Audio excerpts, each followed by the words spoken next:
Hello, I'm Margaret Leora Workman, Warponie Art, and I wrote this book last year called Pipple and Friends. And I wanted to read to you the first chapter called Pipple the Mouse. Pipple was a mouse who had many adventures. This is what he had always wanted to say about himself, but his caretakers, the Samsons, told him that he was too young and not bright enough to leave the cave, and he secretly wondered if that was true. One day he decided to find out for himself what those adventures could be that everyone was talking about, though he was very afraid. He had heard of other mice living in one place or the other, but he hadn't gotten even one chance to live in either one of those places himself. You see, he was stuck underground cooking and cleaning and being the servant to his caretakers and their many friends. He lived in the dark in an extremely small cave with them. They had many visitors, and all of these visitors expected much from him, and he would chastise him for his many imperfections and all of his mistakes that they convinced him of having. His caretakers and their friends liked to instill much fear into him, so that he would never even think about leaving. He had no brothers or sisters, but he could hear other mice through the wall next to the cave where he lived, or he assumed they were mice just like he was. Pipple referred to them as the mice next door. He heard them running through their area of the tunnel shafts every day in the morning. He knew it was morning because the Samsons would come home after a night of hunting for cockroaches and jumping spiders. Then, like clockwork, the mice next door would start running through their area of the tunnel shafts. The echoes would be heard for miles because of their excitement of getting to eat all of the items that were brought back to them by their own caretakers. Pipple had not met these mice yet, but longed to play with them in the mornings when they were racing through the shafts. He knew that they were friendly mice because he could hear them talking to their caretakers about minding their manners and how they should use inside voices when they were inside of their small cave. Pipple also heard their caretakers talk to them about how they would prefer them to be strictly quiet when they were let out of their small cave into the tunnel shafts. But they were never successful in keeping quiet and would always get into trouble by their caretakers after they came in from running around the tunnel shafts. Pipple wondered if they knew that he was right next door to them, but since he was so quiet, he thought they might not know about him at all.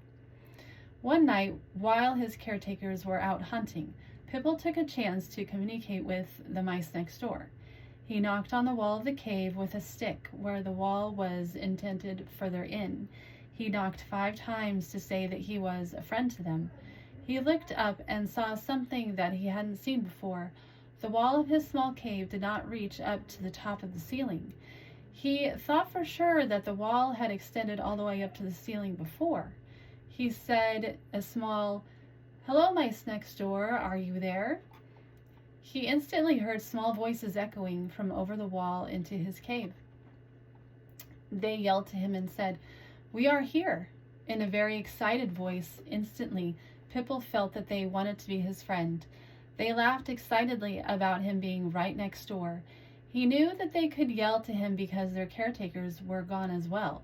"I am here in this cave next to you. How many of you are there?" Pipple yelled back. "There are 12 of us. We want you to come out into the tunnel shafts so that we can meet you. Our caretakers will not be back for a while." Pipple yelled back, "The door here is sealed shut and I cannot get out." "Do you have a door? Do you have a door?" asked Pipple. "We do not have a door." "Why do you have a door?" "We can come over there and try to open the door for you so that we can meet, so that we don't have to keep yelling." They laughed heartily. Pipple heard mice feet scuffling in front of his door. Their spokesman decided that she would open the door since she was the oldest and was usually in charge even when the caretakers were around. She lifted the latch from the outside and opened the door. Pipple saw that their spokesman was a girl mouse. She said, "Hello, Pipple." Pipple wondered how she knew his name before he told her. "Hello," he stammered. She smiled and said, "It is very nice to meet you. Why are you locked in here in your own cave, Pipple?" Pipple stared at her because he did not know how to form a single word. He felt she was his best friend right then and never wanted her to leave, to go back next door. Pipple, we have been living next door to you, and we have known about you, but haven't been able to come over because our caretakers would not allow us to. We have been discussing this with each other, how we can meet you, because we know that you have been by yourself. Pipple just kept looking at her. Are you ill, Pipple? What do you need? How can we help you? There are 12 of us here, and we want to be your friends. All of the mice started chattering about it and smiling. I'm Frolly. Nice to meet you, Pipple. Then she turned to all of the 11 other mice and told them, you have to introduce yourselves to Pipple, please. Hello, 6 of them said. We are the brothers. It is nice to meet you, Pipple, they said while they were smiling. Then the other 5 mice stated, and we are the sisters. Thank you for following us to come over and meet you, or allowing us to come over and meet you. Pipple looked at them and said, thank you for coming over to meet me. I did not know that you already knew that I was over here. Yes, we have been discussing it, and we did not know what to do. We don't want you to be alone. We want you to play with us in the mornings when we are running through the shafts. Pipple wondered if this sister had remembered what she wasn't supposed to do in the tunnel shafts in the morning, and he laughed. He looked at Frolly since she was the older sister.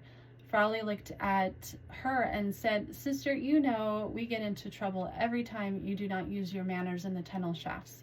I know, but it is fun to run and make noise. I like to hear the echoes through the tunnels. Frolly stated, you cannot keep making so much noise, sister. It is not appropriate to keep disobeying our caretakers. Frolly said with a frown. Frolly looked at Pipple and said, Pipple, I would like for all of us to be able to leave this dreary place where we live. We need to be able to go outside every day and play together. What do you think that we could do?